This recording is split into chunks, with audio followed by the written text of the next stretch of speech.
Now, this year's CDF, we also caught up with Ms. Joanne Crevoiserat, the CEO of Tapestry, the parent company of the brands such as Kate Spade and Coach.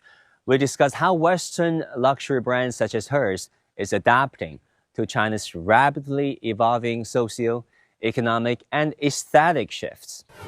Ms. Joanne Crevoiserat, it's so good to see you and welcome to Beijing and to CDF for the first time. Thank you. It's a pleasure to be here. How do you feel coming to the CDF, listen to the policymakers? What's your takeaway from the policymakers regarding China's policy direction, and what opportunities do they potentially present to your products and your company? As you know, Tapestry has been in the China market for over 2 decades. It's a market where we have seen tremendous opportunity, and we continue to see the opportunity here. And I've been, first of all, so excited to be here and having this important dialogue with all of the officials and with other CEOs from around the world about the future potential of this market. And I've been encouraged to hear the constructive dialogue, the warm welcome we've received, and the constructive dialogue particularly around the economic changes and reforms that are happening in China. I think it's quite exciting and an exciting time to be here. China sets its GDP growth target 5% for the past few years, down from 10-12% if you consider 2010s. What is your outlook on Chinese economy, particularly the consumer market for your products? Well, the consumer market has undergone tremendous shocks over the last few years if you consider the impacts of COVID and supply chain challenges.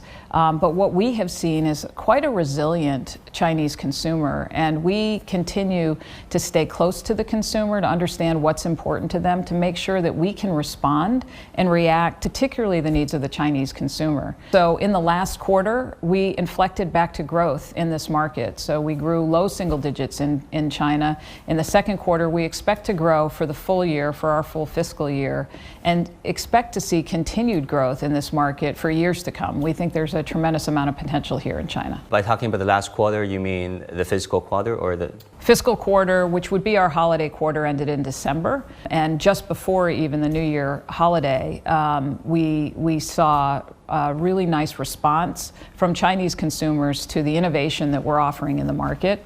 And again, we expect to continue to see that growth through the rest of our fiscal year, which ends in June, but also into the future. Your colleague from Asia Pacific once said, for Tapestry and your brands, China is not just a market, but a source of inspiration, breakthroughs, innovation breakthroughs, and fashion innovation. How would you characterize the importance of the China market to your brands? The China market is critically important to our brands. We learn so much in this market. This is a market where the consumer moves incredibly fast. The consumer is the most digitally engaged consumer that we have.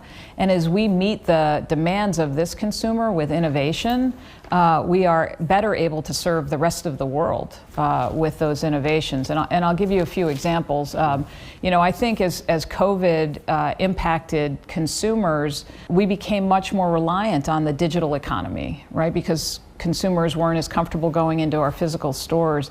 And we developed those practices to reach consumers through digital properties. You mentioned live streaming, but also through partnerships with digital platforms here in China. And we learned from that engagement and those capabilities that we were able to take to the rest of the world.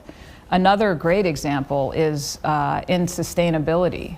The consumer in China is very interested in sustainable products, and last year we introduced Coachtopia, which is a fully circular sub-brand of the Coach business, and we've seen tremendous response from the Chinese consumer to that product.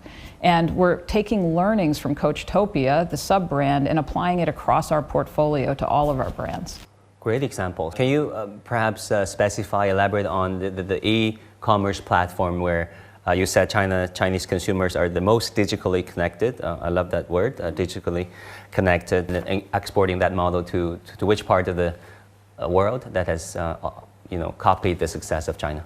We've taken the learnings from the digital platforms and the experience that we have reaching consumers in that way and applied them to our own digital platforms in the United States and in Europe, where we have also robust digital business. We're taking learnings from how to connect with them, how we merchandise our sites, to how we transact and where we transact. You know, what's interesting is some of these platforms, the consumer has a different intent. In one platform, it may be a social platform where they want to discover brands and hear more about brands. There may be another platform, maybe on Tmall, where they want to transact and buy the product. So we want to make sure that we provide the best experience for the consumer based on what their needs are on each individual platform.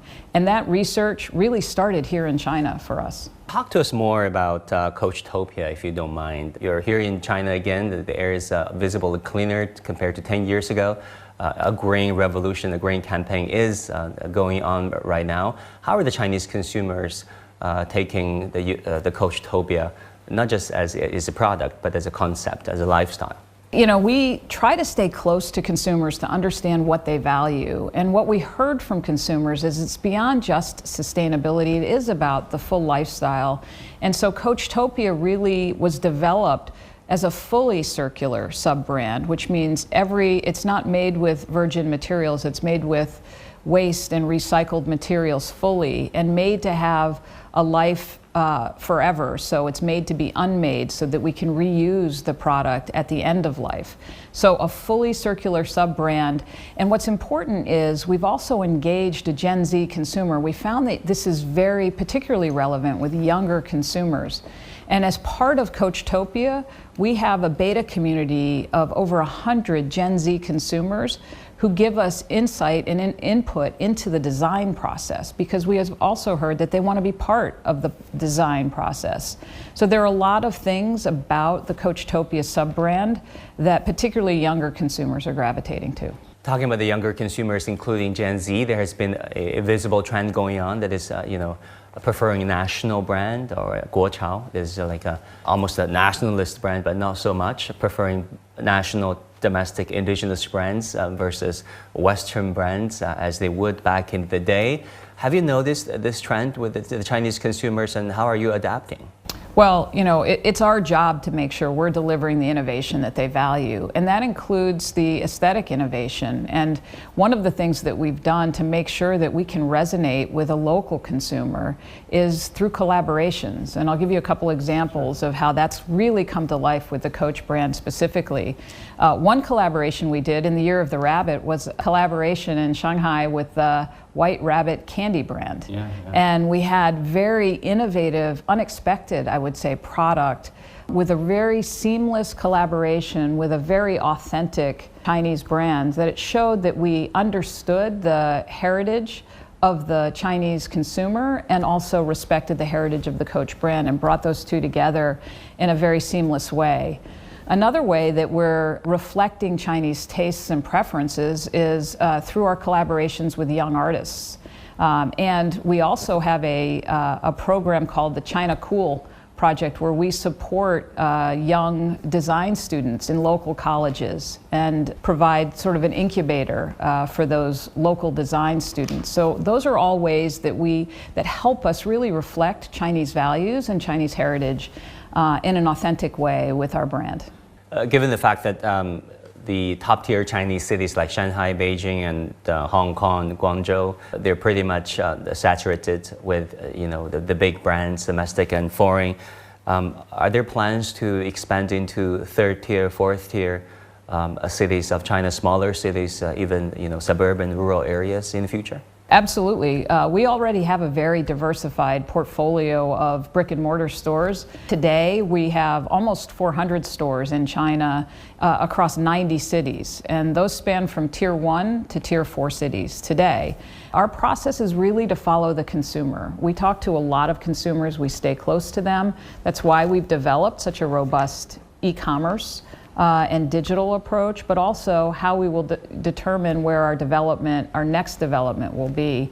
And we see opportunity for further development, more store development across Tier 1 through Tier 4 cities in the future. Chinese, a lot of them are feeling the pinch emerging from the pandemic years, and they're what we call the downgrading of consumption. They're spending less, they're buying cheaper alternatives to what they would usually buy.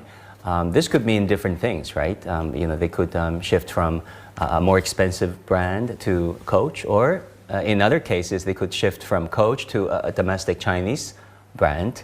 Have you observed the impact of this trend, consumption downgrade on your products? What we have observed is momentum building behind our brand, and it really is our job to deliver the value the consumer respects. We know that as they purchase our products, but we talk to our consumers constantly so that we understand what they need and what they want from our brands. We believe that our brands deliver incredible value into the marketplace, and it's our job to deliver the innovation that they value.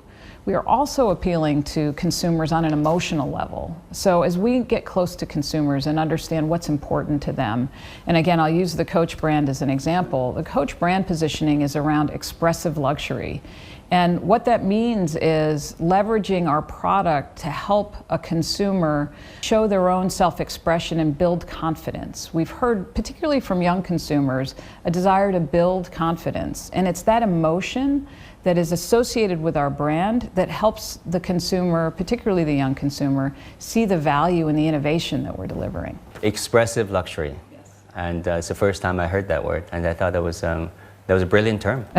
Thank you. And it resonates with young consumers. They want to show their own individuality, but also we're looking to build confidence so that our brand, as we deliver innovation, we want to make sure we're supporting the consumer in their journey. I heard that there's also a cafe coming up, but not only coming up, it has been in place in Shanghai that is under Coach. Yes, we are also innovating in the way that we bring experiences to life for the brand. And what we want to do is give the consumer an immersive experience and a way to connect with the brand beyond just a product.